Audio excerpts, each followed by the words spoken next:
Assalamualaikum warahmatullahi wabarakatuh. Jumpa lagi dengan saya Roy Hakim dari Pinrang Sulawesi Selatan. Kali ini saya akan melakukan uji kompetensi penempuan brevet protokoler yang dilaksanakan oleh Lokacakti, dan malam ini akan saya presentasikan tentang protokoler. Sebelum lanjut, kita minum kopi dulu. Silakan perhatikan materi yang ada di atas.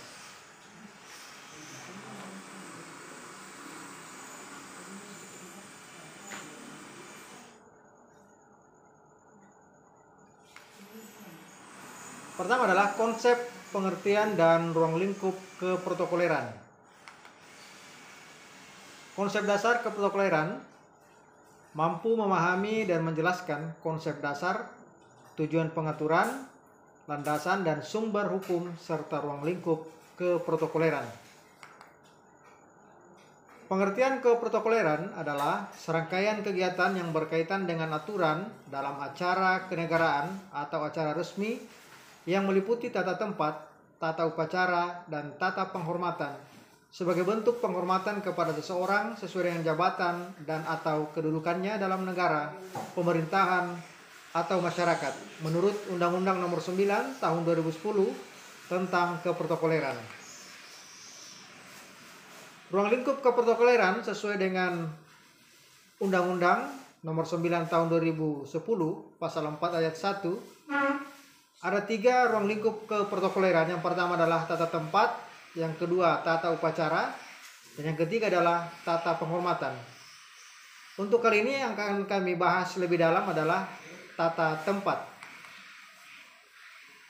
Pedoman tata tempat, yang pertama urutan tata tempat di pusat, yang kedua urutan tata tempat di provinsi, dan yang ketiga urutan tata tempat di kabupaten atau kota madya. Ini adalah urutan untuk tata tempat yang ada di pusat. Selanjutnya tata tempat yang ada di provinsi, dan yang ketiga adalah tata tempat di kabupaten atau kota madya. Selanjutnya pengaturan tata tempat dibagi menjadi 4. Yang pertama adalah ada posisi saat berdiri, yang kedua posisi saat duduk, yang ketiga posisi saat acara peresmian, dan yang keempat adalah posisi saat acara jamuan kenegaraan. Kita lihat yang pertama adalah posisi saat berdiri.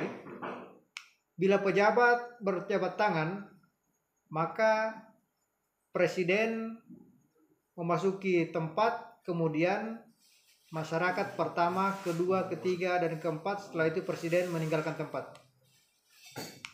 Selanjutnya, ketika masyarakat yang ingin berjabat tangan dengan presiden, maka masyarakat yang menuju ke presiden 1, 2, dan seterusnya. Setelah itu masyarakat meninggalkan lokasi. Yang kedua, bila tidak berjabat tangan, maka presiden lebih awal meninggalkan arena, diikuti oleh pejabat-pejabat yang lain, nomor 2, 3, 4, dan 5. Ini jika pejabat negara ada 5. Jika pejabat negara ada 4, maka presiden berada di sebelah nomor 1, kemudian nomor 2, 3, dan 4. Setelah itu meninggalkan lokasi. Kita lihat posisi saat duduk dalam rapat yang menggunakan meja bentuk U. Pimpinan rapat berada di tengah bagian depan, diikuti oleh presidium rapat atau perangkat rapat, pimpinan rapat. Setelah itu peserta rapat berhadapan.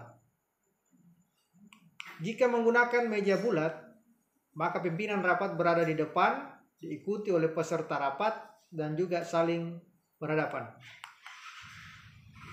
Selanjutnya kita lihat acara peresmian. Jika menggunakan podium dengan arah berhadapan, maka kursi utama mindset berada di depan, di atas podium. Kemudian diikuti di belakang adalah kursi perangkat. Selanjutnya di sebelah kiri kursi para menteri atau rombongan resmi presiden. Di sebelah kanan adalah kursi muspida daerah. Sementara paling depan ini adalah podium. Sebelah kiri, sebelah kanan adalah tombol serine, dan paling kanan adalah meja prasasti. Kemudian di depan podium ini adalah semua para undangan lainnya. Jika menggunakan satu arah, semua berada di bawah, tidak ada di atas podium, maka kursi utama mindset berada di depan bagian tengah. Kemudian diikuti di belakang kursi para perangkat, di sebelah kiri kursi muspida daerah, di sebelah kanan adalah kursi para menteri atau rombongan resmi presiden, sementara paling belakang keseluruhan adalah para undangan lainnya. Kita lihat posisi saat jamuan kenegaraan. Meja makan berada di depan, setelah itu kursi utama mindset berada di depan bagian tengah. Setelah itu bagian kiri dan kanan itu adalah para kepala lembaga negara, menteri, dan rombongan resmi tamu negara. Dan selanjutnya yang berada di depan kursi utama mindset adalah para undangan lainnya.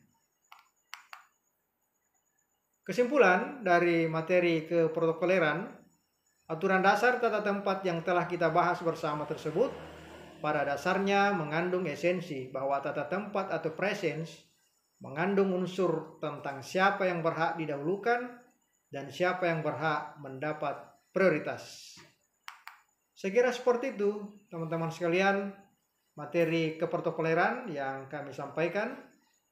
Tentunya kegiatan ini dilaksanakan oleh Loka Cakti yang berada di Probolinggo. Sekian, salam hangat dari kami, Roni Hakim, Pinrang, Sulawesi Selatan. Assalamualaikum warahmatullahi wabarakatuh.